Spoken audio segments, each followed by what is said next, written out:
child labor. And we're seeing child labor like we saw back in the early 1900s, where there were sweatshops and children were working. There were no laws. And we're now seeing this with the illegal children that are coming over the border.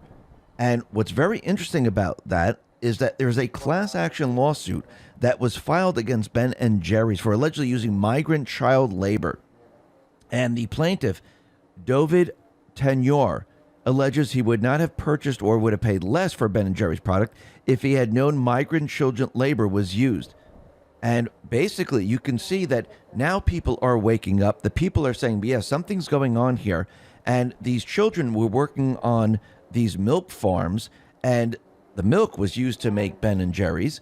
And now people are scratching their heads saying, okay, what's going on here? Are we going back to the early 1900s where we didn't have the laws that we have today? And let me just give you an example what happened back in the 1900s. In the 1900s, 25,000 of the nearly 100,000 textile workers in the South were children under the age of 16. By 1904, overall employment of children had increased to 50,000, with 20,000 children under 12 employed. The family, particularly the women and the children, was central to mill operation. So it looks like these individuals, the deep state, the central bank, the World Economic Forum, they're trying to bring us back to that period of time.